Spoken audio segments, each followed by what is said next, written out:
Hi, so this is Lisa again, Ms. Lisa, Ms. Mandy's, and I'm going to read you another short excerpt from a novel that I love.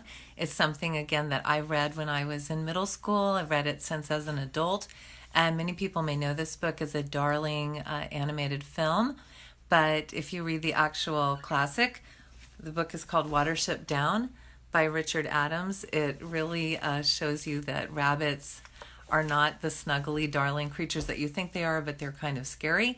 And this is a story about rabbits who live in a warren in England, and they have basically they're a huge colony, and development is coming in, and they are going to have to figure out how to survive.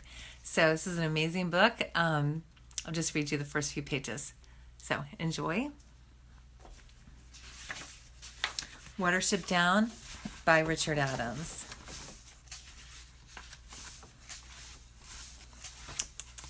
Takes me forever to get to the first page. Part 1, The Journey. The Notice Board. Chorus. Why do you cry out thus, unless it's some vision of horror? Cassandra. The house reeks of death and dripping blood. Chorus.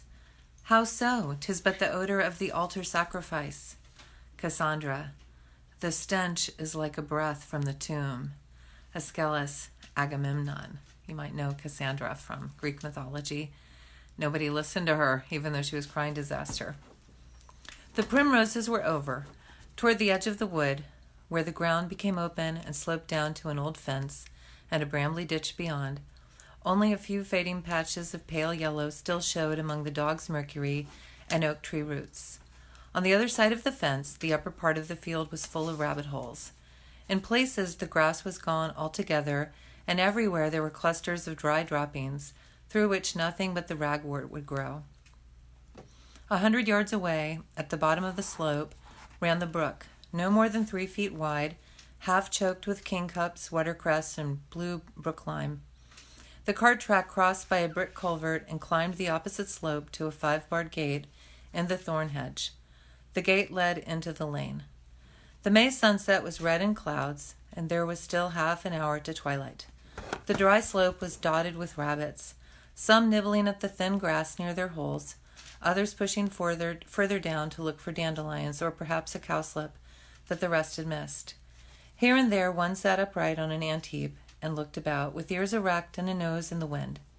But a blackbird, singing undisturbed on the outskirts of the wood, showed that there was nothing alarming there, and in the other direction, along the brook, all was plain to be seen, empty and quiet.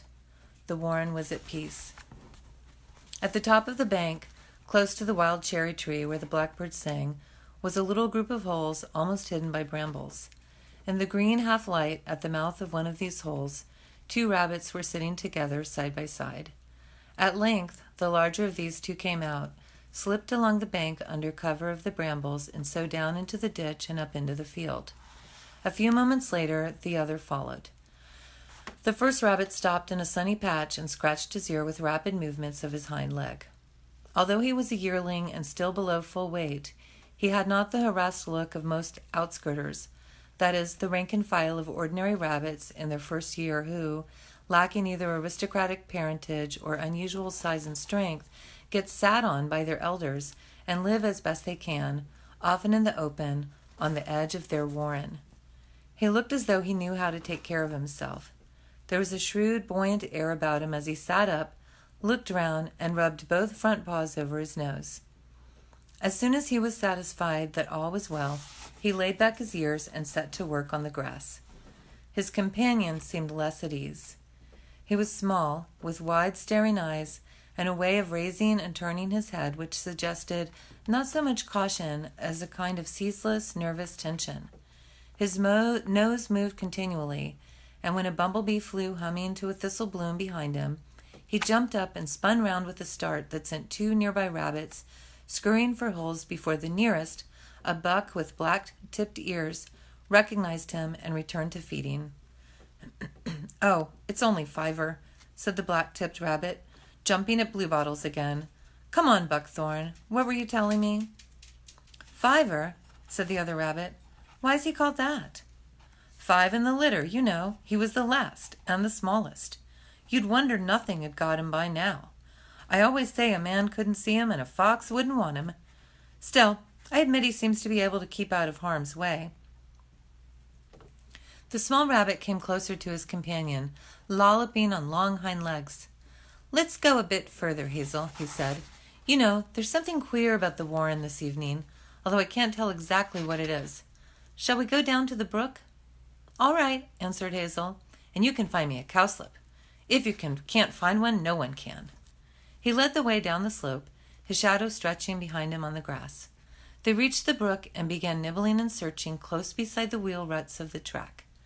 It was not long before Fiver found what they were looking for.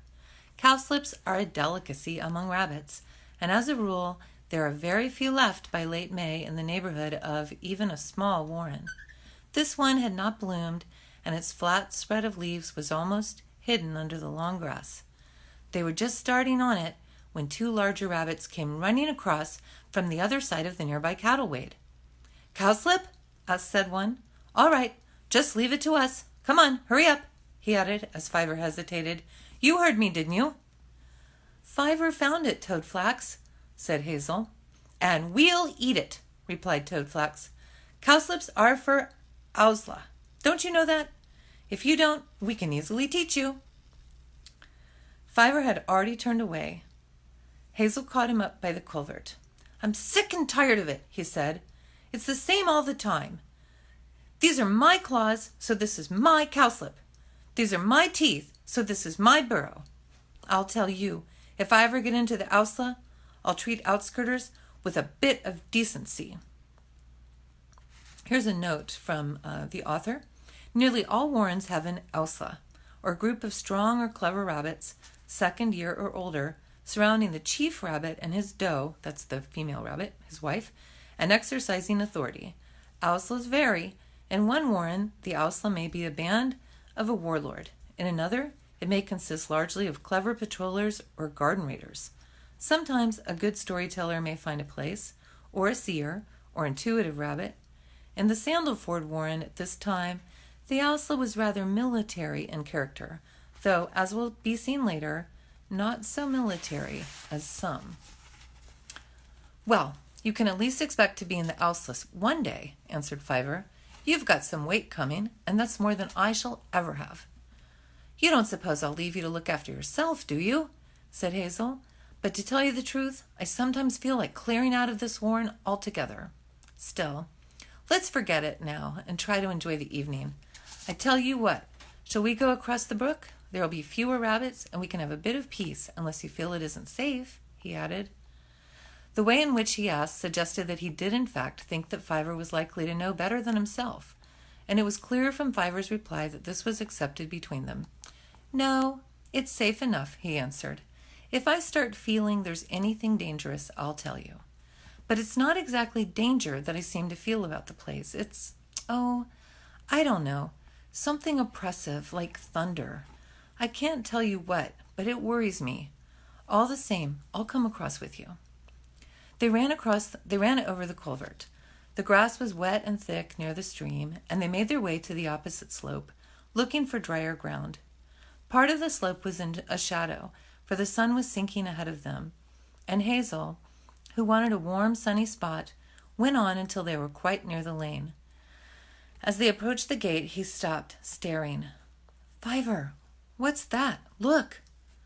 A little way in front of them, the ground had been freshly disturbed. 2 piles of earth lay on the grass. Heavy posts, reeking of creosote and paint, towered up as high as the holly trees in the hedge, and the board they carried threw a long shadow across the top of the field. Near one of the posts, a hammer and a few nails had been left behind.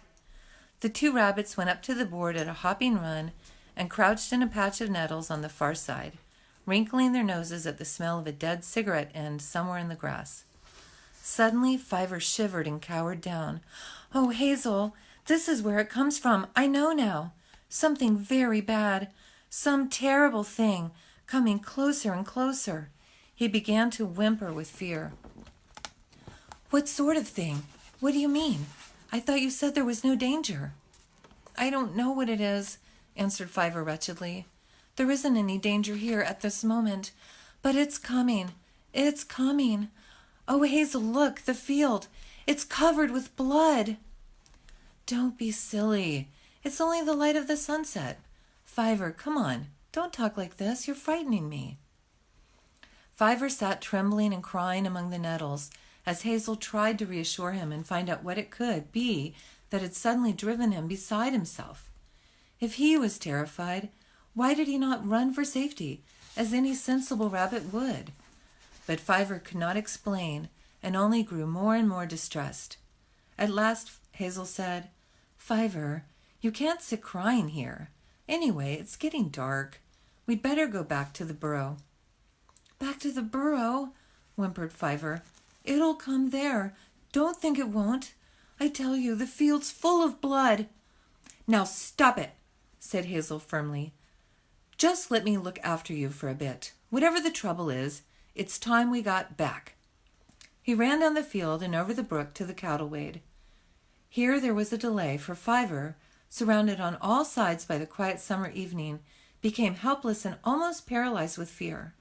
When at last Hazel had got him back to the ditch, he refused at first to go underground, and Hazel had almost to push him down the hole.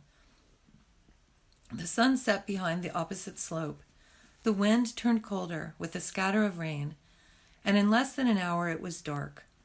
All color had faded from the sky, and although the big board by the gate creaked slightly in the night wind, as though to insist that it had not disappeared in the darkness, but was still firmly where it had been put, there was no passer-by to read the sharp, hard letters that cut straight as black knives across its white surface. They said, "This ideally situated estate, comprising 6 acres of excellent building land, is to be developed with high-class modern residences by Such and Martin Limited of Newbury, Berkshire."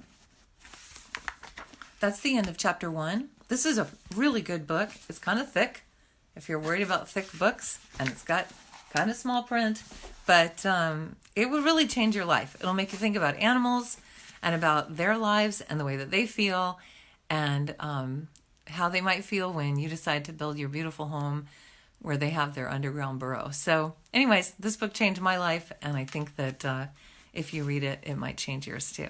Have a great day. Bye.